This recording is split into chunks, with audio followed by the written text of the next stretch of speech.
The US-Iran conflict has entered a new chapter, and Britain is now firmly in the spotlight. Just a day after taking office, UK Prime Minister Andy Burnham has backed continued US access to British military bases for operations involving Iran. Britain's new Prime Minister Andy Burnham has decided to continue allowing the United States to use British military bases for operations linked to Iran, according to a Bloomberg report. The decision means there will be no change in the policy followed by former Prime Minister Keir Starmer, keeping military cooperation between London and Washington intact at a time of rising tensions in the Middle East. Under this arrangement, U.S. aircraft can operate from key British facilities, including Diego Garcia in the Indian Ocean and RAF Fairford in Gloucestershire. According to the report, these bases are being used for what both the U.S. and the U.K. describe as defensive missions. These include countering potential Iranian missile threats and helping protect commercial shipping passing through the Strait of Hormuz, one of the world's most important oil transit routes.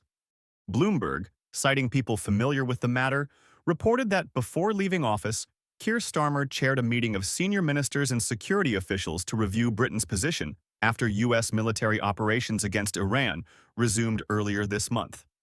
Andy Burnham, who took office on Monday, was briefed on those discussions and agreed to continue the existing policy. However, the decision is already drawing criticism. Opposition groups and several members of Britain's political left argue that allowing U.S. forces to operate from British bases could make the UK indirectly involved in American military action against Iran. Some officials have also raised concerns over the legal implications, especially after U.S. President Donald Trump suggested that Iranian civilian infrastructure could become a potential target if the conflict escalates further. The issue also featured in Burnham's first phone conversation with President Trump. According to reports, the two leaders discussed defense cooperation, trade ties, and joint efforts to secure shipping routes through the Strait of Hormuz. Trump later described the call as positive and reaffirmed the close military partnership between the two allies. Meanwhile, President Trump signaled that the U.S. campaign against Iran is far from over.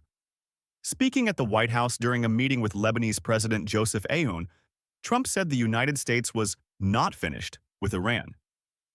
He also warned that a deeply buried nuclear site known as Pickaxe Mountain, located near Natanz, could be among future targets. Western intelligence agencies believe the facility may be linked to undeclared nuclear enrichment activities, though Iran has consistently denied pursuing nuclear weapons.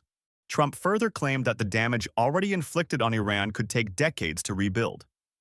His remarks came after Iran launched strikes in parts of the region, including Jordan, Kuwait, and Bahrain, adding to fears that the conflict could widen further. As tensions continue to rise, Britain's decision to maintain military support for U.S. operations is expected to remain under intense political and international scrutiny. If you like this video, then like, share and subscribe to Mirror Now.